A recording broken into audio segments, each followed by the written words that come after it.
We start with the triangle then, which is b of a. So what's a formula we can use for b of a? Or sorry, b of theta. I mean, it's the height times the width over 2, but I don't see where we can get the height. 1/2 base times height.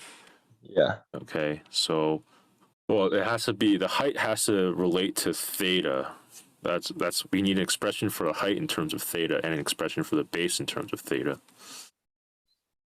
Right, so let's start with, okay, so we need let's do height first, right? So height looks like, we can draw the height in. What do you notice when we draw the height in? It forms 2 more triangles. Yeah, 2 triangles, right? And then these are right triangles. So if they're right triangles, what can we set up then? Or what can we use?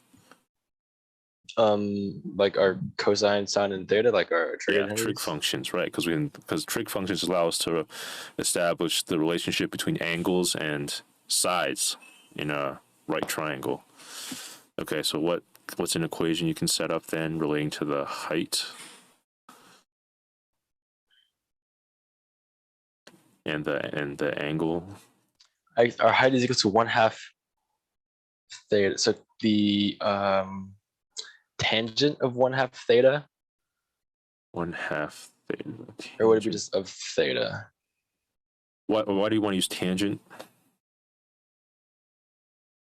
Because it's the opposite side over its adjacent side. Well, what's the height? Which side is the height relative to the angle? Wouldn't it be the adjacent side? Yeah, and then what do we want to? So it's the adjacent side, and then what do we want to?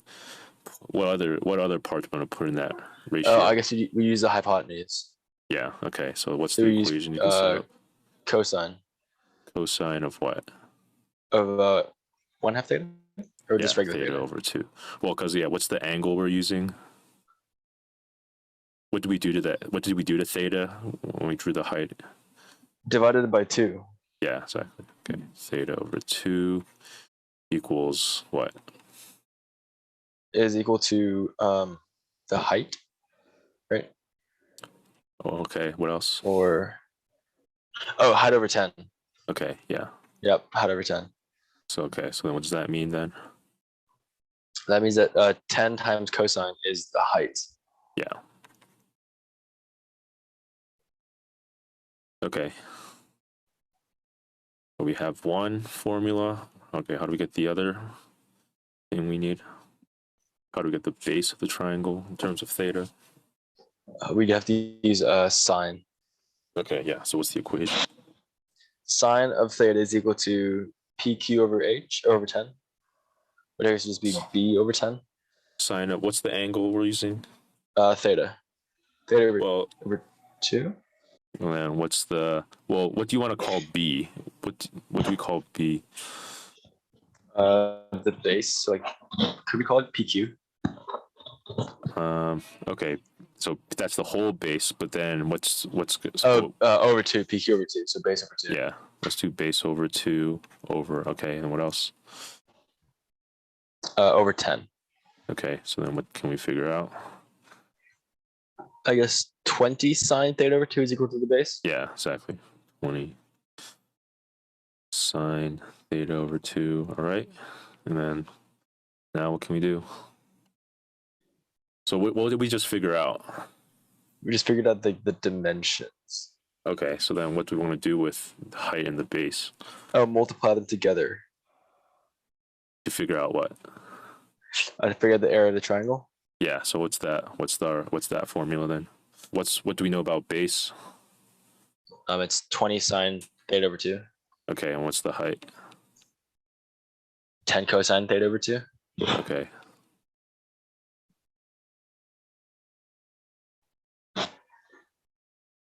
Right. And then if you put it all together, what do you get?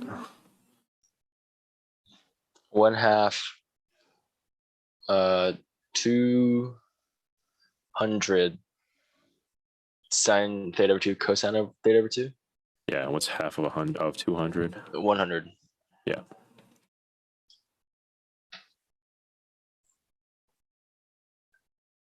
All right, so that's the area of the triangle. What's the area of the circle? Pi r squared. Okay. All right, what's next? So I guess the radius would be 1/2 of PQ, which is also the 1/2 of the base. Yeah. So then what's our formula for the circle?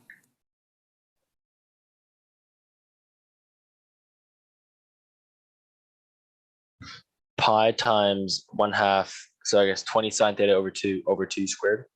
Yeah. What's 20 over 2? 10. Yeah. 10 sine theta over 2 squared. Oh, I guess maybe you don't want to use that identity because you might want to keep everything in terms of theta over 2. Or let's simplify this. What do you get when you simplify the formula? So it gives 100 sine squared theta. Yeah, time pi, 100 pi sine squared theta over 2. Okay. Now, what do we do from here? So now we have our A and B. What's next? Take the limit of theta goes to 0 to the right side and divide A by B. Okay, yeah.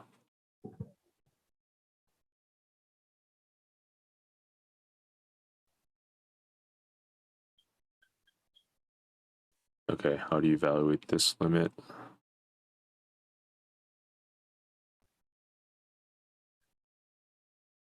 Could you divide out the sine theta over 2 by one of the sine theta over 2's on the top? Yeah, so you go for the 100 pi sine theta over 2 over 100 cosine theta over 2. Okay, yeah.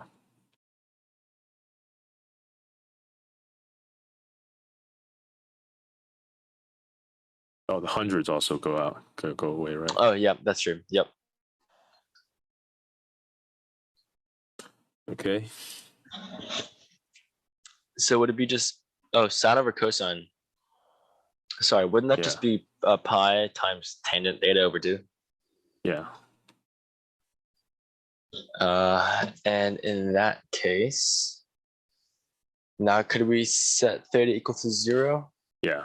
Now, once you cancel stuff out and simplify, what do you get? You can use direct substitution. Times tangent of 0 over 2. Yeah, what's tangent of 0? Is that also 0?